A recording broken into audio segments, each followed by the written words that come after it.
എനിക്കൊപ്പം VR കാർത്തിക് കൂടി ചേരുന്നുണ്ട്. കാർത്തിക, ഇതുവരെ കേട്ട പേരുകളിൽ നിന്ന് ഏറ്റവും വ്യത്യസ്തമായ അല്ലെങ്കിൽ പുതിയൊരു പേര് തുളസിയുടെ പേരാണ്.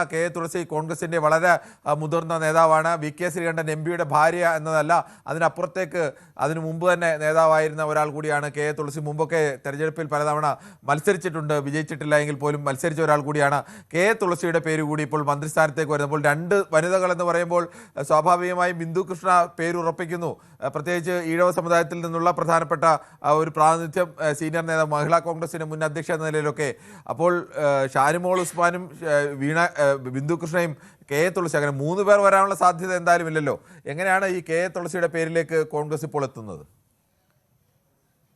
കിരൺ, അല്പസമയത്തിനകം VD സതീശൻ KPCC ഓഫീസിലേക്ക് എത്തും. ഒരുപക്ഷേ കോൺഗ്രസ് മന്ത്രിമാർ ആരൊക്കെ എന്ന നിലയിൽ ഒരു ഫൈനൽ റൗണ്ട്, ആ ചർച്ചകൾ അവിടെയായിരിക്കും നടക്കുക. അതിലാണ് അന്തിമ തീരുമാനമാവുക. പക്ഷേ ഈ ഘട്ടത്തിൽ നമുക്ക് പറയാൻ കഴിയുന്ന ചില കാര്യങ്ങൾ, അതിൽ ഏറ്റവും പ്രധാനം, നമ്മൾ ഇതുവരെ ചർച്ച ചെയ്തിരുന്നത് 2 വനിതാ മന്ത്രിമാർ ഈ മന്ത്രിസഭയിൽ ഉണ്ടാകും എന്നതാണ്. അതിൽ 1 ഷാനിമോൾ ഉസ്മാൻ, 2 ബിന്ദു കൃഷ്ണ. സ്വാഭാവികമായും മന്ത്രിസ്ഥാനത്തേക്ക് പരിഗണിക്കുമ്പോൾ, മന്ത്രിസഭയിലേക്ക് ഉൾപ്പെടുത്തുമ്പോൾ പല സമവാക്യങ്ങളും കണക്കിലെടുക്കേണ്ടതുണ്ട്. ആ സമവാക്യങ്ങൾ എല്ലാം ബിന്ദു കൃഷ്ണയ്ക്ക് അനുകൂലമാണ്. ഷാനിമോളുടെ കാര്യത്തിലേക്ക് വരുമ്പോൾ ആലപ്പുഴയിൽ നിന്ന് 2 മന്ത്രിമാർ ഉണ്ടാകും. അല്പം മുമ്പ് നമ്മൾ ജോസഫ് വാഴക്കിൻ്റെ പ്രതികരണത്തോടുകൂടി രമേശ് ചെന്നിത്തല ഈ മന്ത്രിസഭയിലേക്ക് ഉണ്ടാകും എന്ന് 100% ഉറപ്പിച്ചിരിക്കുന്നു. അത് ആഭ്യന്തര വകുപ്പാണെന്നും ഉറപ്പിച്ചിരിക്കുന്നു. മറ്റൊന്ന്, M ലിജുവിൻ്റെ പേര് സജീവമായി പരിഗണനയിലുണ്ട്. അത് KC ക്യാമ്പിൻ്റെ വിശ്വസ്തൻ കൂടിയാണ് അദ്ദേഹം. അദ്ദേഹത്തിൻ്റെ പേര് സജീവ പരിഗണനയിലുണ്ട്. അദ്ദേഹം മന്ത്രിസ്ഥാനം ഏറെക്കുറെ ഉറപ്പിച്ചിരിക്കുകയാണ് ഈ ഘട്ടത്തിൽ. അങ്ങനെയെങ്കിൽ ആലപ്പുഴ ജില്ലയിൽ നിന്ന് 2 മന്ത്രിമാർ ഇപ്പോൾ തന്നെ പരിഗണനാ പട്ടികയിൽ ഉണ്ട്. അവിടെയാണ് ഷാനിമോൾ ഉസ്മാൻ്റെ പേരുമായി ബന്ധപ്പെട്ട ചെറിയ തർക്കങ്ങൾ ഉടലെടുത്തിരിക്കുന്നത്. ആ തർക്കം ഇതാണ്: ആലപ്പുഴ ജില്ലയിൽ നിന്ന് ഇനി 3ാം മന്ത്രി വേണോ, അതോ മറ്റൊരു ജില്ലയ്ക്ക് ഒരു മന്ത്രിസ്ഥാനം, ഒരു പ്രാതിനിധ്യമായി മന്ത്രിസ്ഥാനം നൽകി അത് ഇക്വലൈസ് ചെയ്യണോ? ഇക്കാര്യങ്ങളിലാണ് ചർച്ച. ആ ചർച്ചകളിലാണ് ഇപ്പോൾ ഇതുവരെ കാര്യമായി പരിഗണിക്കപ്പെടാത്ത ഒരു പേര് ഈ മന്ത്രിസ്ഥാനത്തേക്ക് വരുന്നത്. അത് തുളസിയുടെയാണ്. കോങ്ങാട് MLA ഇത്തവണ പാർട്ടി കോട്ട, CPMൻ്റെ ശക്തി കേന്ദ്രം എന്നറിയപ്പെടുന്ന മണ്ഡലം പിടിച്ചെടുത്തു. മാത്രമല്ല, പാലക്കാട് ജില്ലയിൽ ഒരു മിന്നുന്ന വിജയമാണ് തുളസി നേടിയത്. പല ഇക്വേഷൻസും, അതായത് സമവാക്യങ്ങളും, സാമുദായിക ഘടകങ്ങളടക്കമുള്ള സമവാക്യങ്ങളും അവിടെ അനുകൂലമായി വരുന്നു. അങ്ങനെയെങ്കിൽ തുളസിയുടെ പേര്. കാർത്തിക, അതിൽ മറ്റൊരു സുപ്രധാനമായ നീക്കം കൂടിയില്ലേ? ഇപ്പോൾ AP അനിൽകുമാർ എന്തായാലും മന്ത്രിയാകുന്ന ഉറപ്പായി. തുളസി കൂടി വന്നാൽ കേരളത്തിൽ ആദ്യമായി ST വിഭാഗത്തിന് ഒരു മന്ത്രിസ്ഥാനം നൽകിയത് കോൺഗ്രസ് ആണ്. അത് PK ജയലക്ഷ്മി. അങ്ങനെ കേരള ചരിത്രത്തിൽ ആദ്യമായി ഉണ്ടായ ഒരു മന്ത്രിയാണ് ST വിഭാഗത്തിൽ നിന്ന് PK ജയലക്ഷ്മി ഉണ്ടായി. പിന്നീട് SC വിഭാഗത്തിൽ നിന്ന് 2 പേർ ഉണ്ടാകുന്ന ഒരു അവസ്ഥ. ഇപ്പോൾ വീണ്ടും 2 പേർ, അത് SC വിഭാഗത്തിൽ നിന്നാണെങ്കിൽ 2 പേർ, പട്ടികജാതി വിഭാഗത്തിൽ നിന്ന് 2 പേരെ മന്ത്രിസഭയിൽ ഉൾപ്പെടുത്തി. അത്തരമൊരു നീക്കം കൂടിയാണോ ഇപ്പോൾ കോൺഗ്രസ് നടത്തുന്നത്? അത്തരമൊരു നീക്കങ്ങളാണ് ഇപ്പോൾ കോൺഗ്രസിൻ്റെ സജീവ ചർച്ചകളിൽ ഉള്ളത്. അതിൽ ഏറ്റവും പ്രധാനം, VD സതീശൻ മുഖ്യമന്ത്രിയാകുന്നു, രമേശ് ചെന്നിത്തല ആഭ്യന്തരമന്ത്രിയാകുന്നു.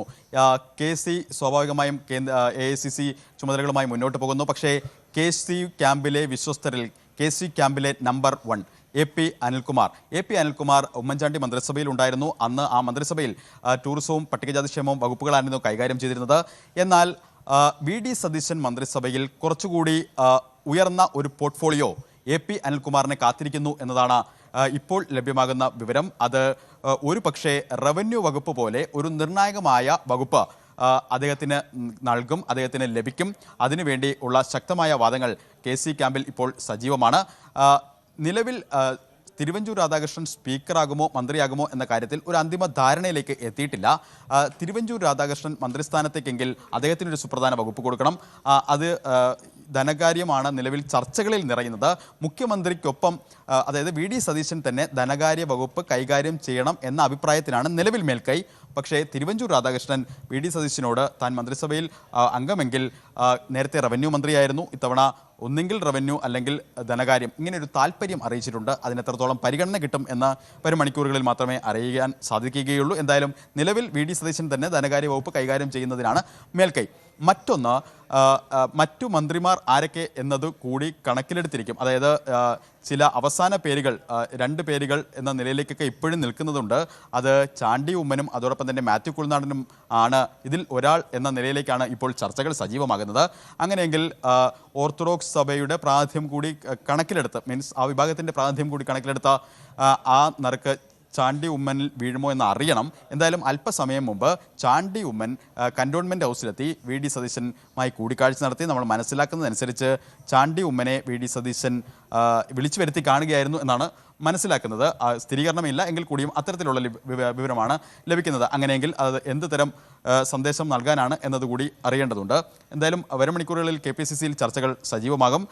ഇതുവരെ ഇല്ലാത്ത പേരുകളിലേക്ക് കാര്യങ്ങൾ എത്തുന്നു. അങ്ങനെ പല പേരുകളും സജീവമായി ചർച്ചകളിൽ നിറയുന്നു. അതിൽ ഏറ്റവും പുതിയ പേര് VK ശ്രീകണ്ഠൻ MP-യുടെ ഭാര്യ KA തുളസി പാലക്കാട് നിന്ന് കോൺഗ്രസ് പ്രതിനിധിയായി മന്ത്രിസഭയിൽ എത്തുമെന്ന ചർച്ചകൾ, ആ ചർച്ചകൾക്ക് ഇപ്പോൾ കോൺഗ്രസ് ക്യാമ്പിൽ വലിയ മേൽക്കൈയുണ്ട്.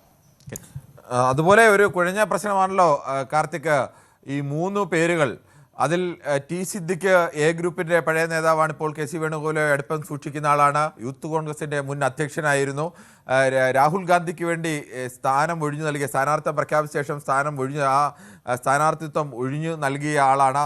പ്രിയങ്ക ഗാന്ധി പ്രതിനിധീകരിക്കുന്ന മണ്ഡലത്തിൽ വയനാട് ജില്ലയിൽപ്പെടുന്ന ആളാണ്. അവിടെ പ്രിയങ്ക ഗാന്ധിക്ക് ഒരു മന്ത്രി സ്വാഭാവികമായും ഹൈക്കമാൻഡ് താല്പര്യം കാണും, അവിടെ നിന്ന് ഒരു മന്ത്രി ഉണ്ടാവണമെന്ന്. രണ്ടാമത്തെ പേര് ഷാനിമോൾ ഉസ്മാൻ. ഷാനിമോൾ ഉസ്മാൻ്റെ പേര് ഇപ്പോൾ വനിതകളുടെ കൂട്ടത്തിൽ ആ പേരിനപ്പുറത്തേക്ക് മറ്റു പേരുകളിലേക്കൊക്കെ പോകുമ്പോൾ ഷാനിമോൾ കേരളത്തിൽ മഹിളാ കോൺഗ്രസിൻ്റെ അധ്യക്ഷയായിരുന്ന ആളാണ്. മുതിർന്ന നേതാവാണ്. ACC-ലും KPCC-ലും ഒക്കെ പ്രധാനപ്പെട്ട പദവികൾ വഹിച്ച ആളാണ്. അത് ഷാനിമോൾ ഉസ്മാൻ പ്രത്യേകിച്ച് വി.ഡി. സതീശൻ, മുഖ്യമന്ത്രി വി.ഡി. സതീശൻ പിന്തുണയ്ക്കുന്ന വിഭാഗത്തിലെ പ്രധാനപ്പെട്ട ഒരാൾ കൂടിയാണ്. മറ്റൊന്ന് ബിന്ദു കൃഷ്ണയും കൊല്ലം പോലെ ഇടതു കോട്ട പിടിച്ചെടുത്ത ഒരാളാണ് ബിന്ദു കൃഷ്ണ.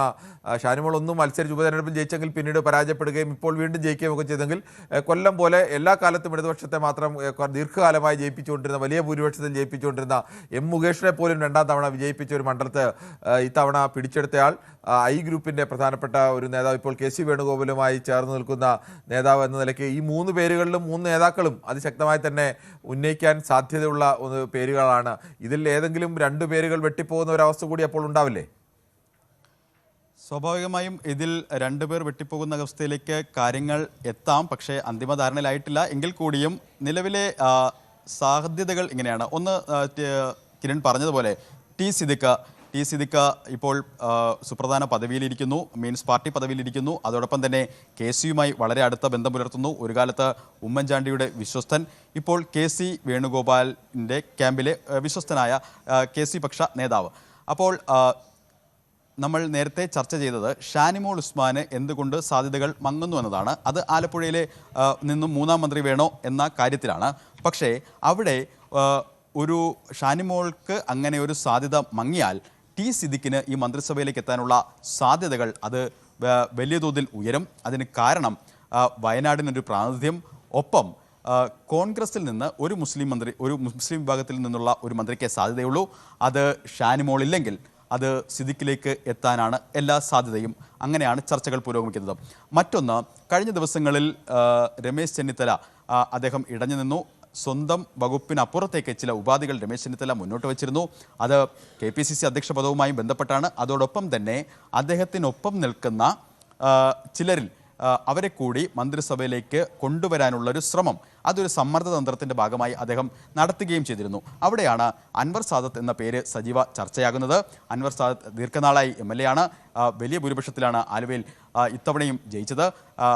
3 ടേമിലധികമായി MLA ആണ്. അപ്പോൾ അങ്ങനെ ഒരു പരിഗണന കൊടുക്കണം എന്ന് രമേശ് ചെന്നിത്തല ശക്തമായി വാദം ഉന്നയിച്ചിട്ടുണ്ട് നേതാക്കളോട്. അപ്പോൾ ഈ പേരുകൾ ടി സിദ്ദിഖ്, ഷാനിമോൾ ഉസ്മാൻ, അൻവർ സാദത്ത്. കൂടുതൽ വാർത്തകൾക്ക് News 18 Keralam YouTube channel subscribe ചെയ്യുക.